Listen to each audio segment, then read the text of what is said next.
কোনো রকম টাকা ইনভেস্ট না করে আমি প্রতি মাসে লাখ টাকা ইনকাম করি। অনেকেই বলতে পারেন আমি হয়তো ফ্রিল্যান্সিং করি, আবার অনেকে এটাও ভাবতে পারেন কন্টেন্ট ক্রিয়েশনের মাধ্যমে আমি টাকা ইনকাম করি, কিন্তু আসলে দুইটার একটাও না। যখনই কেউ ফেসবুকে মোটা অঙ্কের টাকা ইনকাম নিয়ে কথা বলে তখনই কেন জানি মনে হয় ফ্রিল্যান্সিং এর কথা বলবে। যে আমার অ্যাফিলিয়েট মার্কেটিং এর ইনকাম, কোন একজন সফল ফ্রিল্যান্সার অনেক ধান্দাবাজিও হয়। 6 মাস কি 1 বছর শিখা লাগে, কিন্তু আসলে কোর্স কিনে কয়েক বছর নতুন একটা জিনিস শিখে তারপরে ট্রায়াল করার চেয়ে আমি নিজের কাছে আগে থেকেই থাকা পার্সোনাল স্কিলকে বেশি বিশ্বাস করি, এবং চাইলে আপনিও চেষ্টা করে দেখতে পারেন। ওকে, এতক্ষণ ভিডিও দেখে হয়তো বুঝতেই পারছেন না আমি আসলে কি নিয়ে কথা বলছি।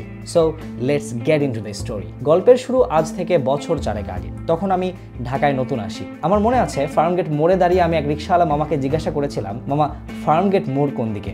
যাই হোক, নিজের ভরণ পোষণের দায়িত্ব নিজেই যখন নেব এটা ভেবে ফেলেছি, তখন টিউশনি করার চিন্তা ভাবনা শুরু করলাম। সপ্তাহে 3 দিন, মাসে 12 দিন, আর পারিশ্রমিক 4000 টাকার বিনিময়ে আমি প্রথম টিউশন শুরু করি। যেই 4000 টাকার অর্ধেক টাকা আমার টিউশন মিডিয়াকে চার্জ দিতে হয়েছিল প্রথম মাসে বেতন পাওয়ার পর। 1টা 2টা 3টা করে টিউশন বাড়তে থাকে সময়ের সাথে, কিন্তু এরপর আর ফিরে তাকাতে হয়নি। এই 4 বছরে আমি বই বাজারের মাফিয়া জয়কলি পাবলিকেশনসের সাথে কাজ করেছি, কয়েকটা ছোটখাটো অনলাইন প্ল্যাটফর্মের সাথে কাজ করেছি, সাইফুডস, 10 মিনিট স্কুল, আই এডুকেশনের মতো বড় বড় এডটেক প্ল্যাটফর্মে ক্লাস নিয়েছি এবং নিচ্ছি। অনেক মেধাবী ছাত্ররা ভালো পড়ানো সত্ত্বেও টিউশন পায় না, কিন্তু আমার অবস্থা এমন হয়েছে যে আমি টিউশনকে না বলতে বলতে টায়ার্ড হয়ে পড়েছি। আরও 10টা সাধারণ ছাত্রের মতোই ঠিক 4000 টাকার পড়ানো থেকে যেই যাত্রার শুরু, সেই যাত্রা এখন লাখ টাকা এসে পৌঁছেছে। কিন্তু কিভাবে? আমি আমার এই যাত্রাপথে 3টি পয়েন্ট আবিষ্কার করেছি, যেগুলো আপনাকেও বিভিন্ন পর্যায়ে হেল্প করতে পারে। শুধু পড়ানোর ক্ষেত্রে না, নিজের যে কোনো স্কিলকে কাজে লাগাতে আপনার প্রয়োজন হতে পারে এই 3টি পয়েন্টের। 1, আপনার স্টুডেন্ট যেন বুঝতেই না পারে আপনি পড়াচ্ছেন। আমাদের দেশের স্টুডেন্টরা পড়াশোনা আর বই খাতার নাম শুনলেই ভয় পায়।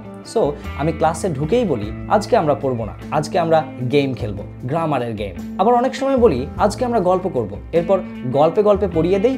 এতে স্টুডেন্টের পড়াটা যেরকম ঠিকই কমপ্লিট হয়, সেরকম কিভাবে লম্বা একটা সময় পার হয়ে গেছে সেটা তারা নিজেরাই বুঝতে পারে না। পয়েন্ট নাম্বার 2, আপনি যেই সাবজেক্টই পড়ান না কেন, যেই স্কিলেই নিজেকে প্রেজেন্ট করতে চান না কেন, এটা সত্য যে আপনাকে ইংরেজিতে দক্ষ হতে হবে। কেন হতে হবে সেটা নিয়ে আলাদা একটা ভিডিও বানানো সম্ভব, তাই আজকে আর বলছি না। কিন্তু আপনি যদি ইংরেজিতে দক্ষ হতে চান, তাহলে কোচ কাউন্সিলের স্পোকেন ইংলিশ ভ্যাকসিন বইটি আপনার জন্য একটা সেরা সাজেশন হতে পারে, যেখানে আপনি এক প্যাকেজেই 6টি বই এবং ফ্রি অনলাইন কোর্স পেয়ে যাচ্ছেন। Point number 3, try not to invest your money, try to invest your time.